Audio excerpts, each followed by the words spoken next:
Hello, my name is John Deben. I'm a genealogy specialist at the National Archives and Records Administration. And in this lecture, we're going to talk about how to research military service in the U.S. military using pension records.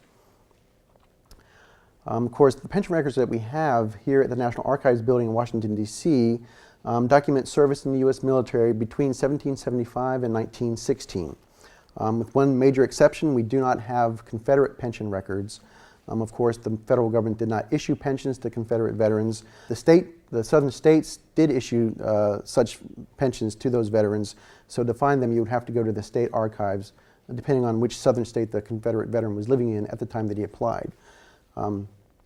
Otherwise, there were different types of pensions that were issued by the federal government. Initially, a veteran could only receive a pension based on disability that was incurred during his time of service. But as time went on, the pension laws became more liberal, and veterans could receive pensions just for having served in the military. And also widows and their dependents could also receive pensions based on a veteran's service. And there were also many different pension acts over the years. So if a veteran or a widow or some such applicant was rejected for a pension under one act, they could reapply under a later one and hope to get a pension. Pension records are usually the most valuable records that you can use for genealogy research in terms of documenting someone's not only their military service but also family information as well, because the pensions included the name of the individual, the veteran, his dates of service, and also his periods of service, the units that he was attached with during his service in the military, his residence. It'll give you information about his medical history, especially if he applied for a pension based on a specific disability. It'll usually give his death dates.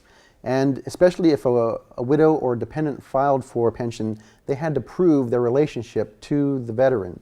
So in these instances, you'll see a lot of family documents that might show up, including original marriage certificates or pages out of a family Bible that were sent in by these widows to verify that they were married to the deceased veteran. We're going to look at a specific example of a pension record using William Graham, who served in the Revolutionary War. The envelope that contains his pension file gives you some basic information. It shows his name, the name of his widow, Mary.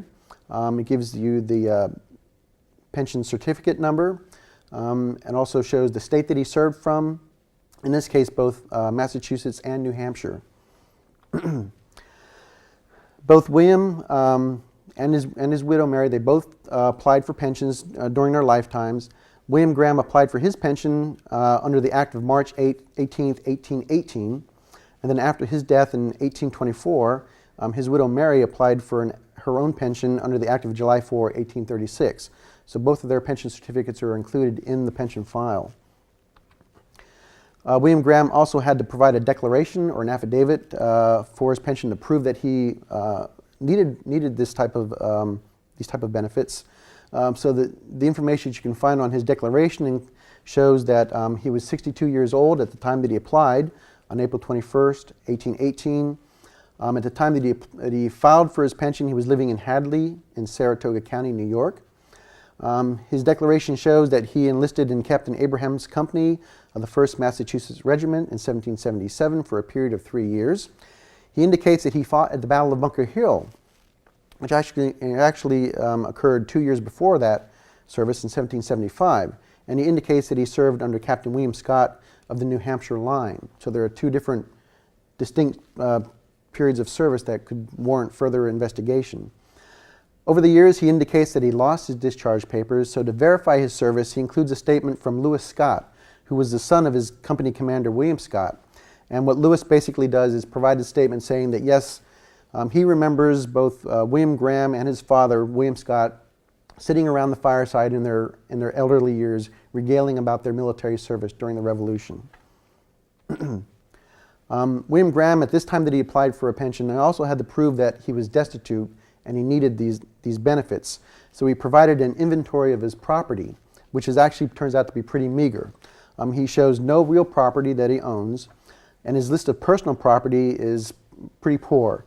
Among other things that he enlists includes 2 hogs valued at $5, 1 spade valued at 25 cents, a tea kettle valued at 75 cents, and so forth. He indicates that he was a basket maker by trade, but due to his age and illness, he's no longer able to work. His wife, who's age 68 at this time, is also unable to work. And he also says that he's supporting a daughter who is age 30, who's lame and subject to frequent fits. So all these factors together are putting a burden on his household, and so he states that he's unable to subsist without a pension or some type of private or public charity. And this is the case that he makes in order to get a pension from the federal government.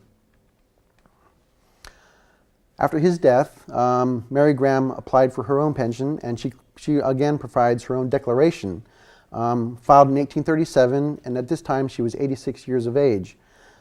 She includes a copy of the affidavit filed by William in 1820, detailing his service under both Captain Scott in the New Hampshire line, Captain Abraham Hunt in the 1st Massachusetts Regiment, and she also mentions 2 other services under Captain John Miller and Captain Timothy Remick's company, but she doesn't provide specific states or any more information about what those services are about. The pension file also includes a statement showing Mary Graham's death, which occurred about a year later after she applied for a pension.